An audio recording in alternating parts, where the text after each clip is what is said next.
যে ক্লাব 2018 সালে 28,000 ক্লাব ছিল, সেটা এখন দাঁড়িয়েছে প্রায় 45,000-এর উপরে। এই হচ্ছে রাজ্যের অবস্থা। মমতা বন্দ্যোপাধ্যায় একজন সরকার, যার কাজ হচ্ছে মানুষের শিক্ষা, স্বাস্থ্য, বাসস্থান, খাদ্য এগুলো দেখার কথা।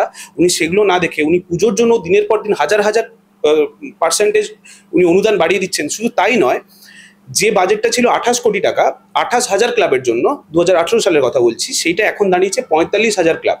মানে আমি বলছি, এখন নতুন কোনো হসপিটাল খুলছে না। আমরা দেখছি 8,200-র উপরে স্কুল বন্ধ হয়ে গেছে। শিক্ষা ব্যবস্থার এই হাল আমরা দেখছি।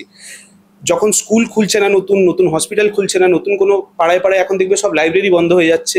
সেইখানে যেটা সবচেয়ে বেশি বাড়ছে সেটা হচ্ছে ক্লাবের সংখ্যা। এই যে জল নিকাশি ব্যবস্থা থেকে রাস্তা সংস্কার, এরকম 16টা পরিষেবার কথা মুখ্যমন্ত্রী ঘোষণা করেছেন, যেখানে তিনি 10 লক্ষ টাকা বুথে বুথে দেওয়ার কথা বলেছেন। তো আমার প্রশ্ন হলো, এই যে 14 বছরে তিনি এরকম কি কোনো উন্নয়ন হয়নি পশ্চিমবঙ্গে? হয়নি বলেই উনি হয়তো এবারে সামনে দেখছেন, একটা ভয় পেয়েছেন যে মানুষ এবারে একটা পরিবর্তন চাইছে। তাই ভোটের টানেই কি এরকম? ভোটের টানেই হয়, এটা প্রতি বছর হয়, এটা শুধু আজকের কথা নয়। আমি বলছি, এই মমতা বন্দ্যোপাধ্যায় ইলেকশনের মানে যখন কলেজ ইউনিয়নে একটা সমস্যা হচ্ছিল, উনি দিদিকে বলো বলে একটা প্রোগ্রাম স্টার্ট করেছিলেন, যেখানে উনি বলেছিলেন যত সমস্যা আছে ওনাকে ফোন করলে উনি 1 মিনিটে সলভ করে দেবেন। সেই সময় আমরা বিভিন্ন সময় আমাদের স্টুডেন্টরা অনেক সময় অ্যাডমিট কার্ড পেতো না, অনেক সময় রেজিস্ট্রেশন কার্ড পেতো না।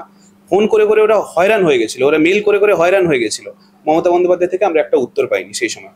তারপরে আমরা দেখেছি বিভিন্ন সময় দিদির দুধ বলে একটা শুরু করেছিলেন। এই প্রত্যেকটা জায়গায় আমরা দেখলাম কোনো কাজ উনি সঠিকভাবে পালন করেননি। এবং এই যে ভোটের আগে উনি ভেবেছেন যে আমাদের ট্যাক্সের টাকা আমাদেরকে আবার ফিরিয়ে দিয়ে, আর এটা বেসিক্যালি হচ্ছে ওই মাছের তেলে মাছ ভাজা, জানো তো, ওই আমাদের টাকা আবার আমাদের মানুষের কাছে ফিরিয়ে দিচ্ছে, মানে ওই পাড়ার নেতা ভেতাদের কাছে ফিরিয়ে দিচ্ছে, যাতে কি হয় দিনের শেষে ডাইরেক্টলি তো ভোটের আগে ক্যাশ দিতে পারবে না ওরা। যে কাউন্সিলর আছে বলো বা ওর কিছু পাড়ার পোষা গুন্ডারা আছে, তাদেরকে তো ডাইরেক্টলি ক্যাশটা হাতে তুলে দিতে পারবে না। তাই ইনডাইরেক্টলি একটা প্রকল্প তৈরি করে আমাদের ট্যাক্সের টাকা ওদের হাতে তুলে দিচ্ছে, যে নাও এবারে ভোটের আগে তোমরা একটা 10 লাখ টাকা তোমাদেরকে দিলাম, এই 10 লাখ টাকাটা তোমরা ভোটের কাজে ব্যবহার করো, মানুষকে ভয় দেখাও, ভোট ছাপ্পা করো, ইত্যাদি ইত্যাদি। নাহলে তুমি বলো, এতদিন ধরে আমরা খবরে দেখছি কিছুজন অসুস্থ মানুষ, তারা রাস্তা এমন বেহাল অবস্থা, তারা হসপিটাল অব্দি পৌঁছাতে পারছে না, সেই রাস্তায় মারা যাচ্ছে হসপিটাল যেতে যেতে। বৃদ্ধ মাকে নিয়ে কাঁধে তুলে হসপিটাল যেতে হচ্ছে, মা মারা যাচ্ছে, তারপরে পোড়াতে অব্দি ওরা যেতে পারছে না, রাস্তার এমন বেহাল অবস্থা। এতদিন ধরে মমতা বন্দ্যোপাধ্যায় সেগুলো দেখতেন নিশ্চয়ই, আমার বিশ্বাস উনি দেখতেন, উনি খবর চ্যানেল দেখেন, উনি শুনেছি উনি অনেক সময় বলেছেন উনি রাত্রেবেলা বাড়ি ফিরে নাকি রাত 2টো অব্দি খবরের চ্যানেল দেখেন। নিশ্চয়ই এগুলো ওনার চোখে পড়েছিল। তাহলে উনি তখন ব্যবস্থা করতে পারেননি। এখন ভোটের সময় ওনার মনে হয়েছে সাধারণ মানুষের জন্য ওনার মন কাঁদছে, ভালো কথা, উনি দিয়েছেন। এবারে দেখবো দিদির দুধ ফেল করেছে, দিদিকে বলো ফেল করেছে, আরো বিভিন্ন সমাধান উনি অনেক দুয়ারে সরকার ইত্যাদি তৈরি করেছিলেন, কোনোটাই তো কোনো কাজে লাগেনি। এবারে দেখছি নতুন করে যদি কাজে লাগে আমাদের জন্য তো ভালো হবে, কিন্তু ব্যাপারটা হচ্ছে উনি সৎ মনে এই কাজটা করছেন না, এটাই হচ্ছে সমস্যার ব্যাপার।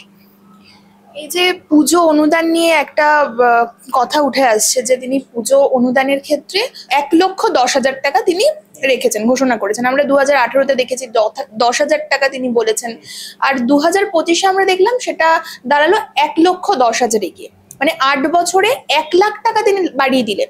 অথচ এসএসসির ক্ষেত্রে আমরা দেখতে পারলাম যোগ্য শিক্ষকরা তারা রাস্তায় নেমেছেন, ডিএর জন্য সরকারি কর্মচারীরা তারা রাস্তায় নেমেছেন। তো মানে কি মনে হচ্ছে এই বিষয়টা ঘিরে, তোমার কি বক্তব্য? মমতা বন্দ্যোপাধ্যায় 2018 সালে মনে হয়েছিল প্রথম পুজোর জন্য অনুদান দেবেন, কারণ তার আগে উনি ওই ইমাম ভাতাটা দিতেন। তারপরে মনে হলো যে এবার একটু হিন্দুদের ভোট আমাদেরকে নিতে হবে, উনি 10,000 টাকা দিয়ে স্টার্ট করলেন। ভালো কথা, মানে এতে কারোর কোনো আপত্তি নেই, আমাদের ট্যাক্সের টাকা পুজোর কাজে দিচ্ছেন। তবে আরো একটা প্রবলেম হচ্ছে, আমরা কি চাঁদা দিই না? পুজোর ক্লাবগুলো কি আমাদের বাড়ি বাড়ি এসে চাঁদা নেয় না? নেয় তো। তারপরে সরকারকে আলাদা করে কেন উদ্যোগ নিতে হবে? ভালো কথা, উনি করেছেন, উনি ওনার মতো করে 10,000 টাকা দিয়েছিলেন।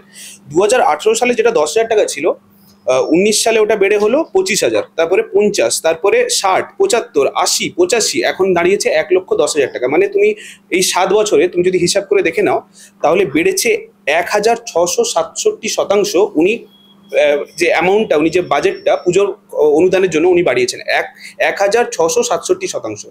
সেখানে তুমি একবার হিসাব করে দেখো, শিক্ষা ব্যবস্থায় সেখানে ওনার যে বাজেট ছিল, আজ সেই 2018 থেকে 2025 সালের তুমি হিসেবটা করো, সেখানে মাত্র বেড়েছে 36%। স্বাস্থ্য বাজেটে বেড়েছে প্রায় কাছাকাছি 91%। তাহলে আমরা বলছি, একটা মমতা বন্দ্যোপাধ্যায় একজন সরকার, যার কাজ হচ্ছে মানুষের শিক্ষা, স্বাস্থ্য, বাসস্থান, খাদ্য এগুলো দেখার কথা। উনি সেগুলো না দেখে উনি পুজোর জন্য দিনের পর দিন হাজার হাজার পার্সেন্টেজ উনি অনুদান বাড়িয়ে দিচ্ছেন। শুধু তাই নয়, যে বাজেটটা ছিল 28 কোটি টাকা 28,000 ক্লাবের জন্য, 2018 সালের কথা বলছি, সেইটা এখন দাঁড়িয়েছে 45,000 ক্লাব। মানে আমি বলছি, এখন নতুন কোনো হসপিটাল খুলছে না। আমরা দেখছি 8,200-র উপরে স্কুল বন্ধ হয়ে গেছে। শিক্ষা ব্যবস্থার এই হাল আমরা দেখছি। যখন স্কুল খুলছে না, নতুন নতুন হসপিটাল খুলছে না, নতুন কোনো পাড়ায় পাড়ায় এখন দেখবে সব লাইব্রেরি বন্ধ হয়ে যাচ্ছে, সেইখানে যেটা সবচেয়ে বেশি বাড়ছে সেটা হচ্ছে ক্লাবের সংখ্যা। যে ক্লাব 2018 সালে 28,000 ক্লাব ছিল, সেটা এখন দাঁড়িয়েছে প্রায় 45,000-এর উপরে। এই হচ্ছে রাজ্যের অবস্থা। মমতা বন্দ্যোপাধ্যায় চাইছেন, দেখো, একটা বেনিয়মে ভোটের সামনে উনি চাইছেন এই ক্লাবগুলোকে ব্যবহার করতে, এবং ক্লাবগুলোকে উনি সঠিকভাবে ব্যবহার করেন, ওনার কাছে সঠিকভাবে।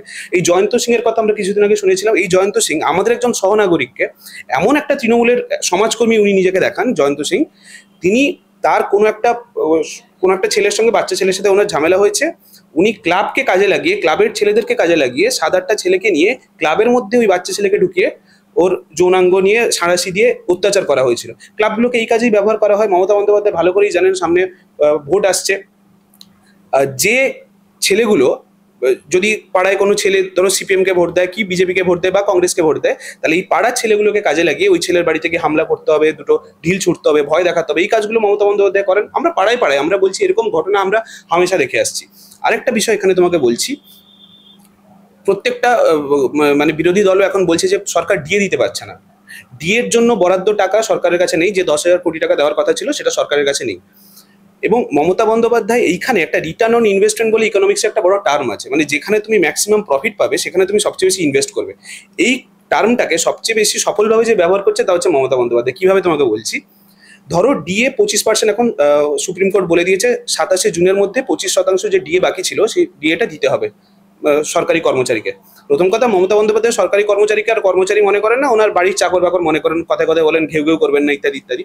যাই হোক, সুপ্রিম কোর্টের ওই রায়ের পরেও মমতা বন্দ্যোপাধ্যায়ের আজ 27শে জুন, আজকে আমরা অগস্ট মাসে বসে আছি, এখন অব্দি সুপ্রিম কোর্টের ওই রায় মেনে এখনো ডিএটা দেওয়া হয়নি। ঠিক আছে, যে সরকারের কাছে নাকি ফান্ড নেই, সরকার নাকি উল্টে পড়বে, টাকা দিতে পারবে না, 10,000 কোটি টাকা নেই, ইত্যাদি ইত্যাদি। সেই 25% ডিএ যদি একটা সরকারি কর্মচারীকে দেওয়া হয়, যার এভারেজ মাসিক ইনকাম, ধরো আমি বলছি কথার কথা 30 থেকে 35,000, তার যদি 25% ডিএ সে পায়, তাহলে মাসে সে এক্সট্রা ইনকাম করতে পারবে 7.5 থেকে 8,000 টাকা। এবারে ধরো 7.5 থেকে 8,000 টাকা হলো, তো তাহলে 12 মাসে তার ইনকাম কত হবে? প্রায় 12×8 = 96, তুমি কাছাকাছি 1 লাখ টাকা ধরে রাখো। তাহলে একটা সরকারি কর্মচারীকে খুশি করে যদি তাকে বছরে তার জন্য 1 লাখ টাকা বরাদ্দ করা হয়, মমতা বন্দ্যোপাধ্যায় সেই পরিবার থেকে হয়তো ভোট পাবেন 3টে কি 4টা, যদি তার পরিবারে 4 জন সদস্য থাকে আর ভোটিং এজ আছে ধরুন তার মধ্যে 3 জনের, তাহলে সেইখান থেকে একটা সরকারি কর্মচারীকে 1 লাখ টাকা দিয়ে খুশি করে, ডিএ দিয়ে খুশি করে, সেখান থেকে উনি ভোট পাচ্ছেন 3,000 টাকা, 3টে ভোট। এবারে সেই মমতা বন্দ্যোপাধ্যায় দেখছেন, আমি এই 1 লক্ষ টাকা যদি একটা ক্লাবে দিয়ে দিই, ওই ডিএ কর্মচারীর টাকা মেরে যদি আমি ক্লাবে দিয়ে দিই, তাহলে সেই ক্লাবকে আমি খেলিয়ে, তাকে আমি কাজে লাগিয়ে একটা পাড়া থেকে, একটা অঞ্চল থেকে, একটা এরিয়া থেকে আমি 3,000 উপরে ভোট পেতে পারি। মমতা বন্দ্যোপাধ্যায় এটাকে একটা বুঝে নিয়েছেন, এই অবস্থাটাকে ব্যবহার কিভাবে করা যায়। এবং এই যে জিনিসটা মমতা বন্দ্যোপাধ্যায় শুরু করে দিয়ে গেলেন না, এটা তো আমরা আগের সিপিএম এর জামানায় দেখিনি, আমরা বিভিন্ন অন্য কোনো রাজ্যেও আমরা এরকম অবস্থা দেখি না।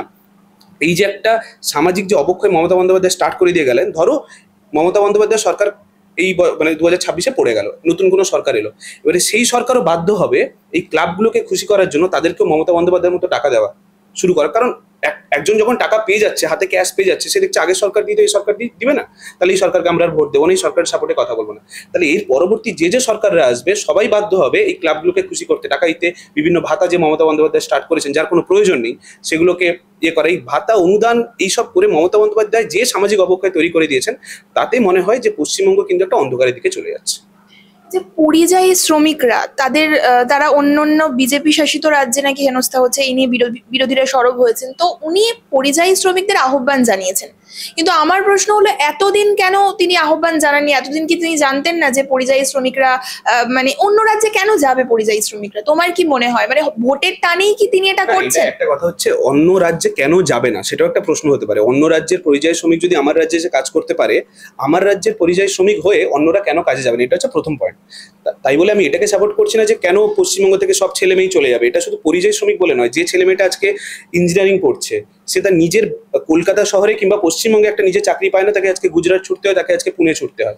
এই বিষয়গুলো তো মমতা বন্দ্যোপাধ্যায়কে বুদ্ধদেব ভট্টাচার্যের জমানা থেকেই বলা হচ্ছে, যে বুদ্ধদেব ভট্টাচার্য 2013-14 সালের দিকে একটা ইন্টারভিউ দিয়ে বলেছিলেন যে 5 বছর পরে পশ্চিমবঙ্গের অবস্থা কি হবে, সেটা মমতা বন্দ্যোপাধ্যায় তার একটা ইতিহাস তৈরি করে দিয়ে যাচ্ছেন। আজকে কোন ছেলে মেয়ে বলো, আমার আজকে ধরো 10টা বন্ধুর মধ্যে আজকে 9টা বন্ধু পশ্চিমবঙ্গের বাইরে, তাদেরকে হয়তো পুজোয় বছরে একদিন দেখা পাই কি পাই না। এবং এইটা হামেশাই হচ্ছে, এটা পরিবারের সবাই, যে পশ্চিমবঙ্গে যাদের পরিবার আছে তারাই এই ইস্যুটাকে ফেস করছেন। একজন বৃদ্ধ মা বাবা, ধরো তার বয়স হয়ে গেছে এখন 70-75, তার ছেলে মেয়ে এখন বাইরে কাজ করছে, গুজরাটে কাজ করছে, পুনেতে কাজ করছে। ধরো সেই লোকটা, তার বাবা মা ধরো অসুস্থ হয়ে পড়লো হঠাৎ করে, মারা গেল। বলছি তার শেষকৃত্য করার জন্য ওই ছেলেটা সময় পাবে না যে ছুটি নিয়ে পশ্চিমবঙ্গে এসে আজকে তার বাবা মার শেষকৃত্যটা করা, তার বাবা মার শেষবার তাকে দেখা। সেই সুযোগটাও এই পশ্চিমবঙ্গে নেই। মমতা বন্দ্যোপাধ্যায় এমন একটা পরিস্থিতি তৈরি করেছেন। এই জন্য আমরা সিঙ্গুরের মতো কারখানার কথা বলেছিলাম, আমরা নন্দীগ্রামে কেমিক্যাল হাবের কথা বলেছিলাম। সাধারণ মানুষ এখন বুঝছেন যে ওনারা ভুল করেছেন। এবং পরিযায়ী শ্রমিকের যে কথাটা তুমি বললে, যে মমতা বন্দ্যোপাধ্যায় কিন্তু গর্ব করেই বলতেন যে 22 লাখ পরিযায়ী শ্রমিক, তাদের জন্য একটা পোর্টাল খুলে দিয়েছি, তারা সব সাহায্য পাবেন ইত্যাদি ইত্যাদি। আমি বলছি 22 লাখ পরিযায়ী শ্রমিক কেন যাবে? আর প্রথম কথা, ওরা যদি ফিরেও আসে, মমতা বন্দ্যোপাধ্যায় যে কাজ দিতে পারবেন না সেটা পশ্চিমবঙ্গের মানুষ ভালো করেই বুঝে গেছেন। কারণ যারা পশ্চিমবঙ্গে অলরেডি আছেন তারাই এখন কাজ পাচ্ছে না। তাদেরকে এখন যোগ্য চাকরি প্রার্থীরা তারা রাস্তায় বসে আছে, মার খাচ্ছে। তারা যদি চাকরির দাবি করে তাদেরকে মার খেতে হয়। আর পশ্চিমবঙ্গের শিক্ষার ব্যবস্থাতে তুমি তো দেখছো, আজকে একটা কলেজে যদি পরীক্ষা না হয়, মানে পরীক্ষা আজকে যে ডেটে পড়েছে সেই ডেটে নাকি তৃণমূলের প্রতিষ্ঠা দিবস বলে পরীক্ষাটা ক্যান্সেল করে দিতে হচ্ছে। কালকে বলবো অভিষেক বন্দ্যোপাধ্যায়ের মেয়ের জন্মদিন, কালকে গোটা পশ্চিমবঙ্গে ছুটি। এইরকম যদি একটা ব্যবস্থা পশ্চিমবঙ্গের শিক্ষা ব্যবস্থা তৈরি করে দেয়, শিল্পের এই একটা অবস্থা তৈরি করে দেয়, তাতে যা হওয়ার তাই হচ্ছে।